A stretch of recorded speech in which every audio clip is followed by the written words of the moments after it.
There are three main types of vein occlusion: central retinal vein occlusion, branch vein occlusion, and hemiretinal vein occlusion, either of which can be ischemic or non-ischemic. And the basic pathology is caused by effects due to the virtuous triad, which is endothelial injury, hypercoagulability, and abnormal blood flow. And then you have liberation of factors, most importantly, VEGF. And this is a diagram of what happens when there's a vein occlusion. You have partial ischemia, complete ischemia, production of cytokines, VEGF, mechanical vascular leakage, all of which results in macular edema. And various factors can contribute to retinal vein occlusions due to the various changes that occur in the veins. And as we have various factors, so we have various treatments, but probably one which is uniformly applicable across all etiologies is the use of anti-VEGF for complications like macular edema. So today's talk is going to concentrate more on long-term follow-up rather than studies which had just short-term 3-month follow-ups following injections. And probably one of the most important is the long-term follow-up of the Horizon trial, which was basically an extension of the Bravo and the Cruise trials. I think what we need to know is, as long as the patient is getting monthly injections, they continue to improve. But when they drop to less frequent visits and less frequent injections, they seem to lose that benefit, more so in eyes with central retinal vein occlusion. And here we see the results of the Bravo trial in terms of visual acuity. And you see in the extension, the benefit drops. Similarly, even for the macular thickness, you see the macular thickness comes down, it's maintained, but as soon as you start infrequent injections, the benefit seems to be lost to a certain extent. And this is more evident in the central vein studies. And in branch vein occlusion, you may get away with 3 monthly injections, but not in central retinal vein occlusions, which was the main conclusion, main important takeaway from this trial. The RESTAIN study was again an extension of the ranibizumab for retinal vein occlusion trials, and they found that maybe less than, say, 71% of patients with branch retinal vein occlusion and 72% of patients with central retinal vein occlusion received their last injection within 2 years of treatment initiation. Again, they found patients with less frequent treatment did better if they had branch vein occlusions than central retinal vein occlusions. Now, this is again extensions, the 24-month result of the BRIGHTER study, which compared ranibizumab with or without laser.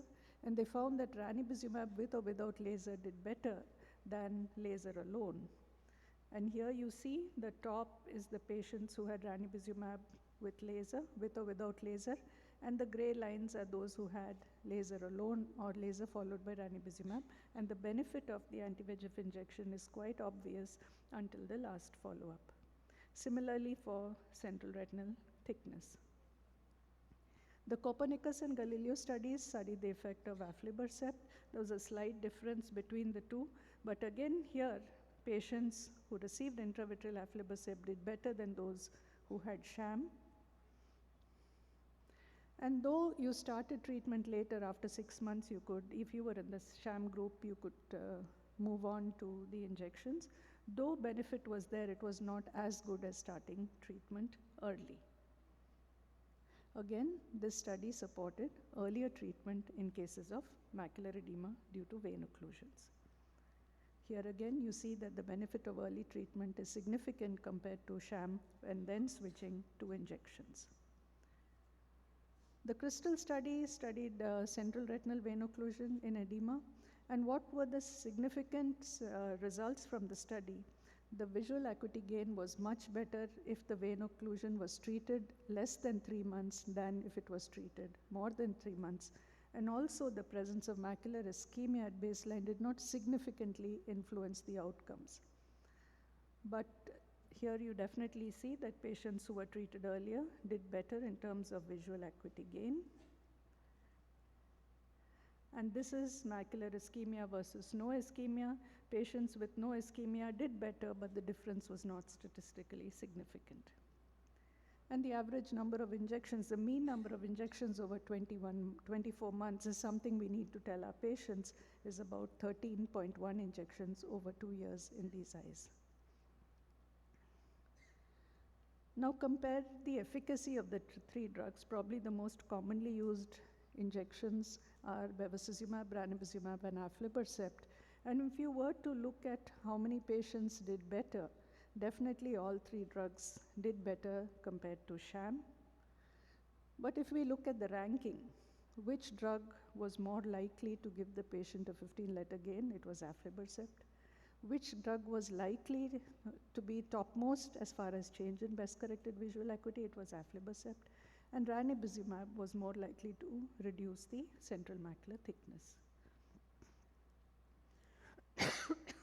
Again, you see when it's change in best-corrected visual acuity, this forest plot favors aflibercept in branch vein occlusions.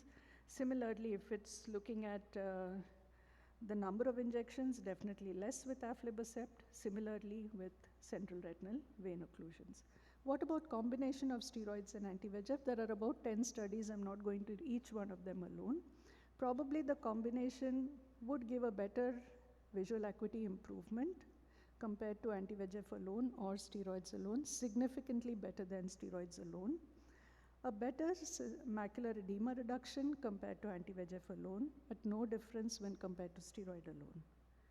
Combination could prolong the average time to the first anti-VEGF re-injection. We know that combination therapy, you may re-inject anti-VEGFs more frequently than the steroid, and probably the combination delays that re-injection. And definitely, the risk of IOP rise is there with both. Surprisingly, the risk of IOP rise was less in patients with combination therapy. No explanation given for that. The Fight Blindness Registry from Australia looked at the 3-year outcomes of treatment for central retinal vein occlusion. And they found that switching of the drug was more common to aflibercept. So most patients were switched to aflibercept if they did not respond. And approximately half the eyes were still receiving injections at the end of 3 years, which is something we need to tell our patients. Again, this is just a table of the 36-month outcomes. And if you see that the visual acuity change was much less in patients who were on steroids, and they had a much better outcome if they were on monotherapy. Here you see patients on aflibercept were less likely to be switched. Whether it is because there was no other alternative is unclear from the study because it's retrospective. Now what happens if you stop the study? That some patients were suspended therapy more than 6 months. And this could be due to lack of follow-up or because they did not require treatment. But only 65% consistently maintained their CMT if they were off therapy. Coming to newer drugs, faricimab is one of the newer drugs believed to have better durability, and the Balaton and Camino studies studied that.